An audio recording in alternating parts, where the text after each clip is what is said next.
നാളെ മരിച്ച ഖബറോട് ചേരുമ്പോ ഇന്നൽ അബ്ദ ഇദാ വുളിഅ ഫിൽ ഖബരി, ഖബറിലേക്ക് ഒരടിമയെ കൊണ്ടുപോയി വെച്ച് കഴിഞ്ഞാൽ ജനങ്ങളെല്ലാവരും പിന്തിരിഞ്ഞ് കഴിയുമ്പോ അതാഹു മലക്കാൻ,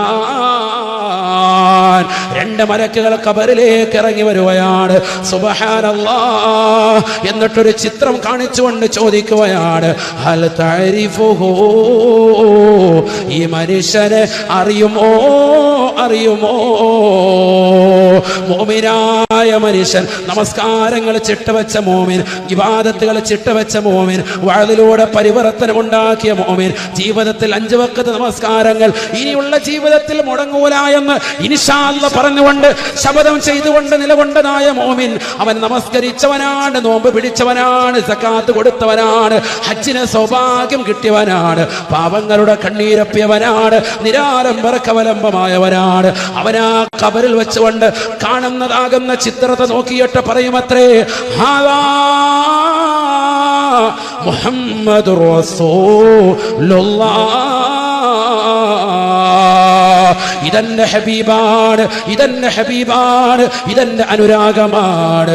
മുഹമ്മദ് കി സീന,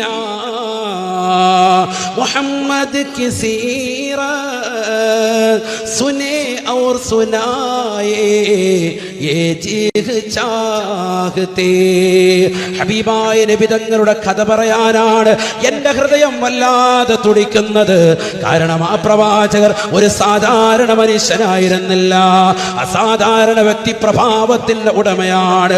അനുരാഗത്തിന്റെ അലമാലകൾ കൊണ്ട് ആലിംഗനം ചെയ്ത് ചുടുചുംബനം കൊടുത്ത് കെട്ടിപ്പിടിക്കേണ്ട ഒരേ ഒരു നേതാവ്, പരിശുദ്ധ ഖുബേ ഖലറാഇന്റെ ചുവട്ടിൽ ചുംബനം വെച്ചുറങ്ങുന്ന ഹബീബ് മുഹമ്മദ് മുസ്തഫ, മദ്ഹറുല്ലത്തമായ ഹബീബ് മുഹമ്മദ് മുസ്തഫ, സാദിഖുൽ മസ്ദൂഖായ ഹബീബ് മുഹമ്മദ് മുസ്തഫ, ശഫീഉൽ മുദ്നിബീനായ ഹബീബ് മുഹമ്മദ് മുസ്തഫ സല്ലല്ലാഹു അലൈഹി വസല്ലമ തങ്ങൾ മാത്രമാണ്. ആ പ്രവാചകരുടെ ചിത്രം കണ്ടുകൊണ്ട് ഇതെന്റെ ഹബീബാണ്, ഈ പ്രവാചകരെയാണ് ഞാൻ ഇഷ്ടം വെച്ചത്, ഇത് ആശിഖാണ്, ഞാൻ ആ പ്രവാചകന്റെ ആശിഖാണെന്ന് പറയുന്ന മുത്തഖീങ്ങളിൽ ഞങ്ങളേവരെയും നീ ഉൾപ്പെടുത്തണേ അല്ലാ, നീ ഉൾപ്പെടുത്തണേ അല്ലാ.